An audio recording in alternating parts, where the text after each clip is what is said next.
meron dyan. Libo-libong empleyado umano ng pamahalaan ang inoobligang makilahok sa bagong Pilipinas Kickoff Rally na magaganap po sa January 28, Linggo sa Quirino Grandstand.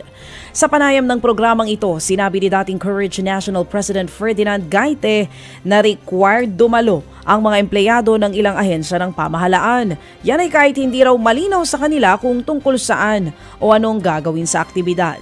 Hindi rin daw alam ng mga empleyado kung anong pakinabang nila sa gaganaping rally. Naniniwala naman si Gaite na hakot ito para magkaroon ng mga manonood ang naturang aktibidad. Pwede nating questionin yung legitimacy ng order na yan. Kasi linggo yan, for one. Dapat nga pahinga. Kasi ang nire-require ng government, 5 days a week, 40 hours total, papapasukin mo na naman. Magandang araw mga kaibigan. Ayan po, nagkakabistuhan na tungkol sa requirement o persahan na pagpapa-attend ng mga government employees mag-attend sa kick-off rally ng Bagong Pilipinas bukas, Sunday. So, kawawa ang ating mga government employees. Dahil Sunday, pahinga. Bakit mo i-require na mag-attend? Yan ang ano. So, yung hindi mag-attend, may parusa ba? At yun nga ang tanong, ano ang pakinabang ng mga empleyado na mag-attend doon? Actually, itong Bagong Pilipinas na ito is July pa ito na i-launch eh. Bakit ngayon lang mag-kick-off rally? So, taka-taka na ito, my personal view is, lang ito, pagsasayang na naman sa oras, gastos ng gobyerno. Kasi, hahakutin mo yung mga, dami mong hahakutin, dami mong i-prepare. Tapos magpapakain ka rin, magpapamerienda. So, nakakadismaya, nakakalito na po ang nangyayari sa ating bansa. Bakit may kailangan pang i-require? Ang kawawa talaga itong mga government employees na mapilitan mag-attend. Okay, so, ito, kasabay niyan, kick-off rally sa Luneta, meron ding prayer rally sa Davao City na pangungunahan ni na former President Duterte at VP Inday Sara. Ito, mas klaro ang prayer rally sa Davao dahil voluntary. Walang sa pilitang mag-attend at very specific yung purpose nila, prayer rally, para tutulan yung ginagawang People's Initiative ng Lower House. Ang tawag doon, one Nation, One Opposition. Ang mga organizers ng prayer rally sa Davao is magkaisa, magdasal para hindi magtagumpay yung People's Initiative na pinapaniwalaan na magdadala ng political instability sa ating bansa.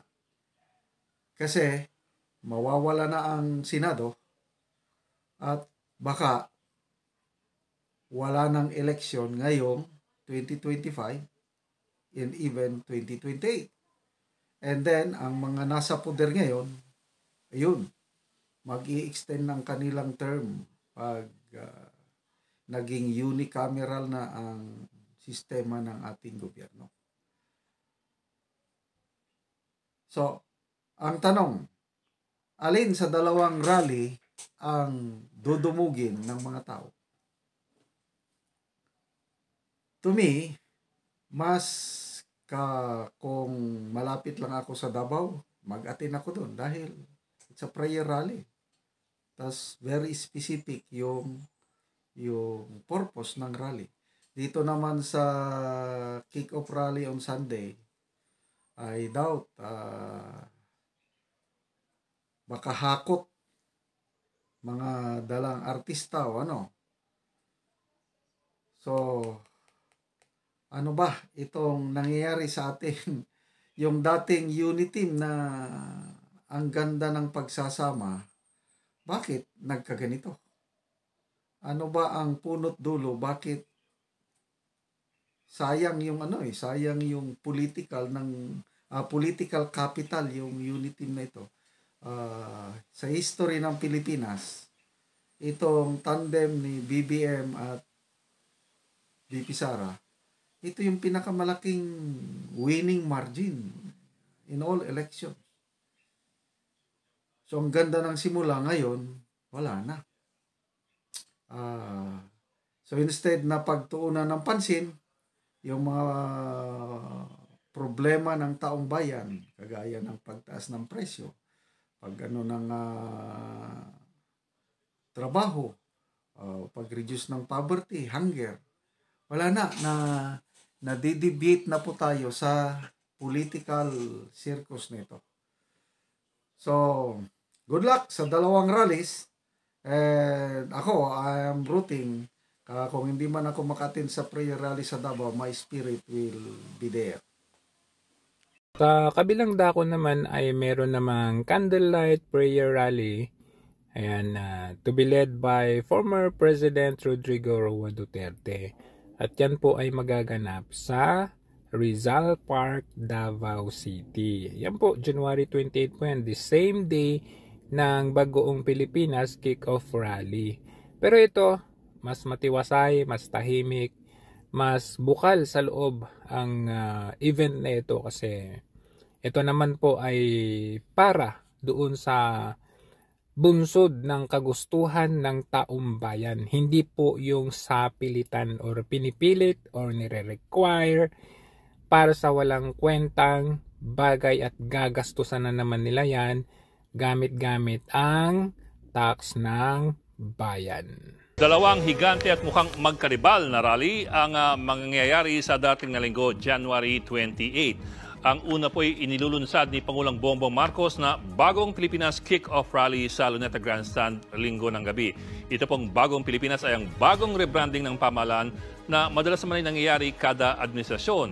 Ang mga halimbawa niyan ay ang Philippines 2000 kay FPR, Era para sa Mahirap ni Pangulong Estrada at ang Strong Republic kay Gloria Arroyo. Si Pinoy naman ay may daang matuwid at si Digong ay mayroong changes coming.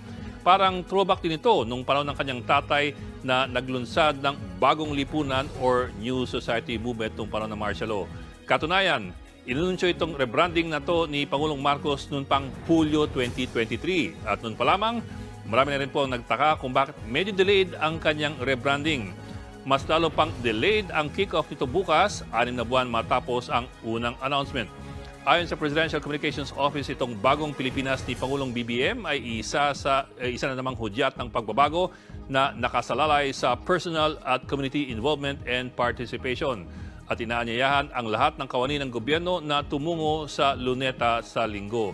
Hindi lamang po malinaw kung required din ang attendance gaya po nung panahon ni Marcos Sr. Pero kung yan ang happening sa Maynila, sasabay naman ito sa Davao City ng isang kontrobersyal na prayer rally ng other half ng dating tinagurian na Unity Team. Ang mga supporter ni dating Pangulong Duterte at ni VP Sara Duterte maglulunsad daw ng isang prayer rally laban naman sa People's Initiative na ayon sa kanila ay pakanaraw ng pinsan ni Pangulong Marcos, si Speaker Martin Romualdez. Ang tema ng tinaguriang prayer rally ng mga Duterte ay One Nation, One Opposition. Baka po nagtatanong kayo kung ano ang ibig sabihin nito ng katagang oposisyon. Hindi po yan masyadong malinaw. Pero mali namang opposition yan sa People's Initiative na inireklamo ng mga Duterte at kanilang mga alyado. Ang paratang ng kampo nila, ginagamit ng mga congressman ang pondo ng bayan para bumili ng pirma para po isulong yung People's Initiative at lusawin ang boto ng Senado. Ngayon pa lamang inaasang daragsa sa Davao City ang mga malalapit na kaalyado at mga taga-suporta ng mga Duterte para iparamdam ang kanilang suporta sa dating Pangulo. Ayon po sa mga organizers, inaasahan nilang 50,000 katao na dadalo sa pagpupulong.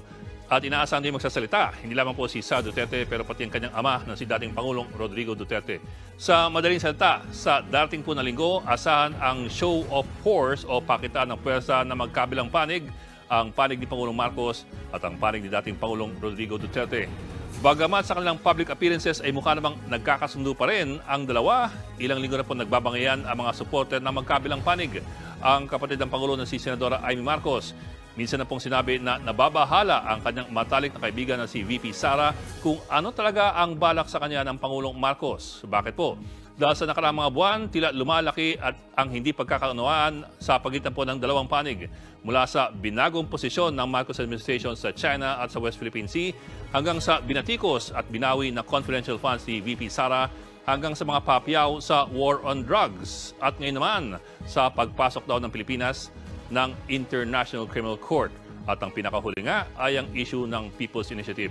Si Senadora Amy Marcos, panganay sa mga magkakapatid, ay kilala pong kaibigan ni Sara Duterte. Kahit po siya ay tila iwas pusoy sa linggo.